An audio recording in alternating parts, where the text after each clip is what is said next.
One very interesting thing just coming into the space outside is, did all of you see that jobs board that was up with just some sample information about jobs? And the point there is, did you notice anything about the spread of what was there? Can anyone tell me? You had a look.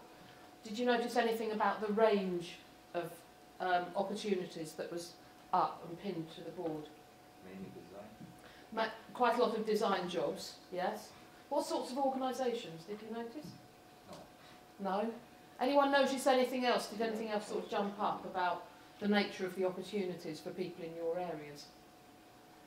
Well, company organisations there. But quite a lot of companies, people that you've probably heard of. Yeah. I was just looking very briefly because I only had a second or two. But the first thing that jumped out is the British Council. I'll come on to talk about, you know, the interesting aspect of that. Anyone notice anything else about those jobs? It was sort of a mix between, you know, organisational jobs like production management type ones, and then actually hands-on with their own. That's right. That's right. I just want to pick up on a few things because is the sound level okay? Person with microphone. Excuse me doing that. It's probably making me more self-conscious. Just want to start off with perhaps, I don't know whether you have this myth in your head. You probably don't because you're actually here. But I suspect that some of the people on the courses with you think that the careers office at the university is not for them. Do you agree with me? So they probably think that you're getting a lot of what you need inside your course. And that really a general careers office, called careers and placement office, doesn't really have anything to say that might be useful. But I would like to actually dispel that myth, because I think the way I would see it is that you need to integrate what you get on your course with the additional advice that you can get from an office such as the Careers and Placement Office. And I've seen two things happening recently. First of all, in terms of the courses that we're running, we are trying more and more every year to really focus the advice and support that you get in your modules. So most of you will have taken, in music, it's a little bit more submerged under the kind of general context and industry modules. But in illustration, in graphics, in applied arts, you're probably doing something known as enterprise module or professional practice module. And those modules increasingly are designed to give you those additional skills in an integrated way with ideas about possible careers that link to your creative practice. Now, of late, and in the last year, welcome, in the last year, we've been working more and more, and we did before, but it's becoming more focused in addition as well, with careers and placements. And they are deliberately changing their services to actually provide what you need. And I'll say a bit more about what that is. And I think that there are at least 3 models of possible careers that you may be thinking about right now. And some of that is rather particular to kind of our areas of working. I see that necklace. Very nice work in the show.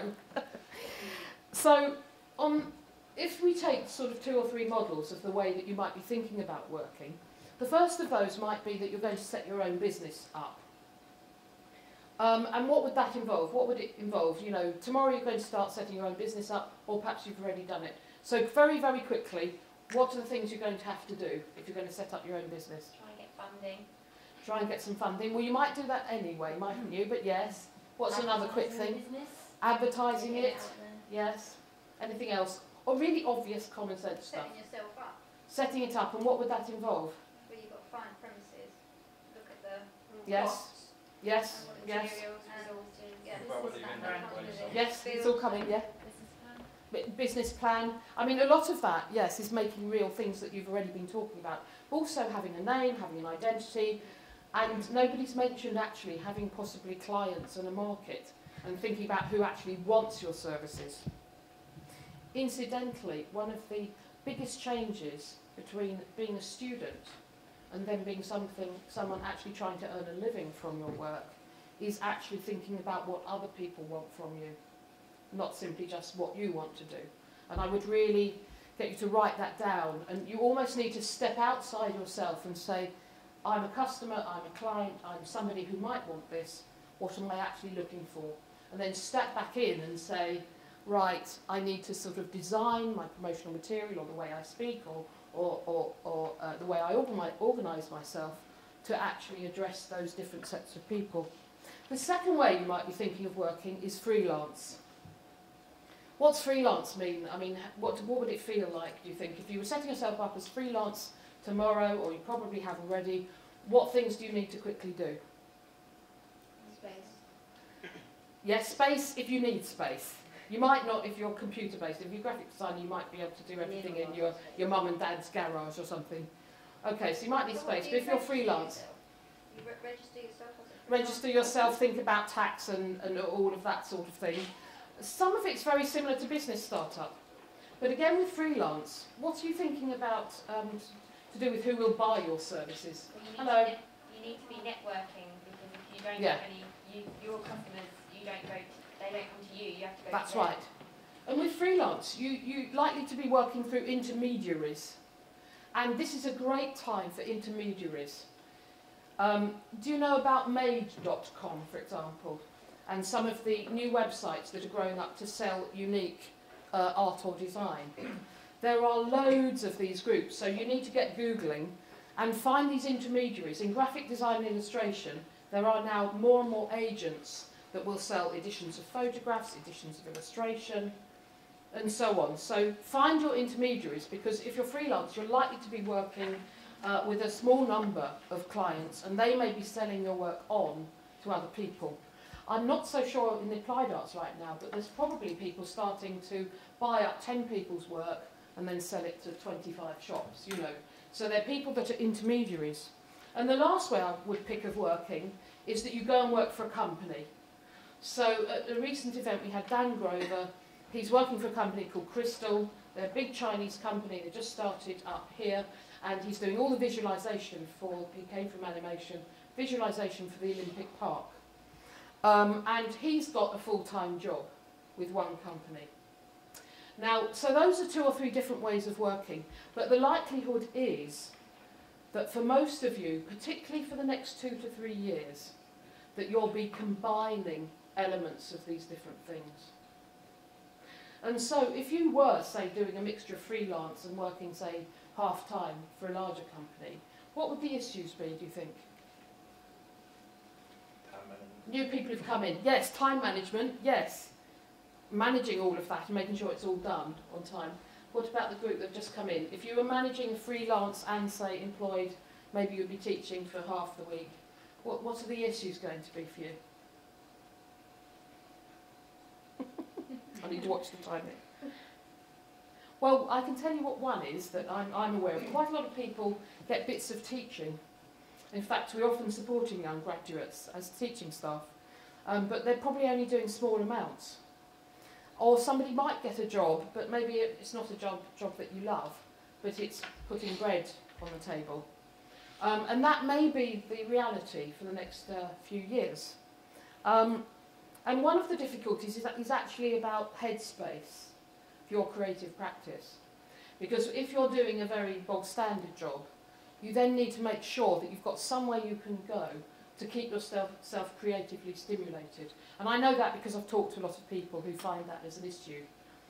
So you need to, if you like, have a little studio or have a space where you feel your creative identity can come out and your creative practice can come out. So that's a little tip there. Okay, going on. Today's about stimulating, I think, places you already have started to work on or started to think about, which is thinking and planning your next steps. I've written down here plan A, plan B and plan C. Because I think, you know, thinking about myself when I was a graduate, you sort of start off with possibly a plan A or possibly just a sort of a muddle of thinking. You're not quite sure, you've got feelings about things, you've got vague aspirations about things, and that's not unusual, just to say. So plan A might be, you know, I'm going to be discovered as the next songwriter, you know, whatever it is, music composer for film or whatever, and somebody's going to come along, and just say, your work is fantastic, come and have a full-time job and get paid £50,000 a year. You know, but so part of what I wanted to say is have your plan A, have your aspirations, but also you do need to have plan B and plan C, and there's nothing wrong with that.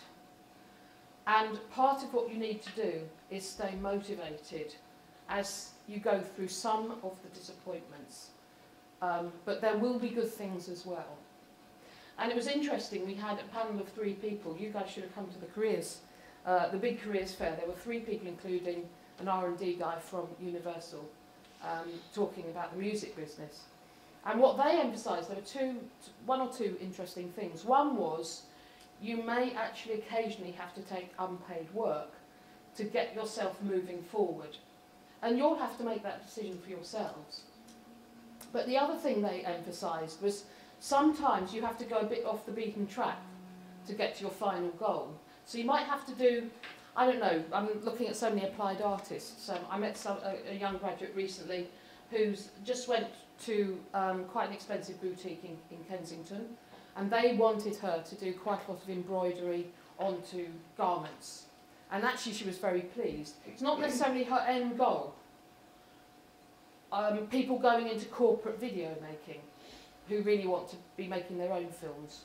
So occasionally, and at the start, you have to go a little bit sideways, take something that's in the broad area that's going to give you experiences, and then lead on from there as part of your portfolio. So I'd emphasise that. Now, who here, just talking about practical steps, has everyone here got a an email that isn't at hearts.ac.uk? Put up your hand if you haven't got your own personal email fed into the university records in StudyNet. Have you understood my question? A slightly muddled double negative there. Let's cut to the chase. We need everybody to change their hearts.ac.uk email and have their own email address that will continue, because the Hearts one, my understanding is it's gradually going to be closed down. So if you want communications from anyone in the university, you need to have a non-hearts.ac.uk email into your StudyNet now. Does that make sense now? So that people can continue their communications with you. So does that fit? Is there anybody who isn't in that situation? Is there anybody who hasn't put a personal email in? Right, so can you put that on your things to do straight away, please? Because the crucial thing that the team who are here today want to do, Careers and Placements Office, is they want to act as a conduit to advice from both the school and themselves, and all those sorts of jobs you saw on the wall there. They want to continue to feed and help you and provide advice and so on. But they can only do that if you keep communications live. Okay? So I'll just really, that's a very important thing. So I think I'll stop there. I think you've got an interesting time ahead. I wish everyone every success. But you do need to keep yourself motivated. I love these networks that you've already got on the applied arts. You need to stay friends. You need perhaps to think about showing together, selling together, and have some sort of plan, maybe 6 months from now, that you've already got in the diary, something to keep you on some sort of track. But at the same time, you may be finding yourself doing relatively menial things in your subject area. Maybe you're doing something else just to get a bit of money in, and then getting your identity right in terms of promoting yourself. But the biggest thing that I think didn't really get recognised when I just said it before is thinking about who is interested in what you can do. So you need to think about buyers, clients, markets, and all of that in a way that's much more rigorous, perhaps, than you needed to do on your course, because your course was so centred on your creative practice. But I'll stop there. I hope that was what was needed. Wishing you all the very best, and I hope to see you back, coming to say hello, and our A-level student, perhaps you'll come and be one of our students sometime, I don't know. But wishing you all the very best. Stay in touch with us. For the applied artists, we've just got a big new project. I don't know whether you know about it, from the Crafts Council, who've just decided that we're going to be running here the hub for training in the applied arts for the next year, and that's a project called Hot House. If you want to find out anything more about Hot House, you can go onto the Crafts Council website. Probably the information will be up in about a month's time, but it's a project that we'll be supporting, and it's a 2-year, sorry, you have to be within 2 years of graduation, and it's a year of support that comes free. But we as graduates can get involved. Yes, and help with that. you can be on the receiving end of it. So it's you get 8 days of activity and possibly access to university premises and so on. But as I say, to sum up, wishing you all the best.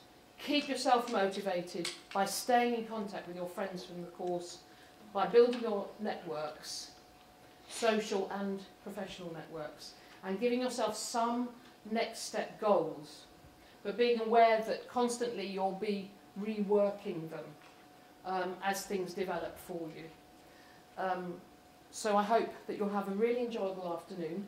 This is your network, or one of your networks, so operate it, go around, talk to everybody, collect information, and then actively use that information.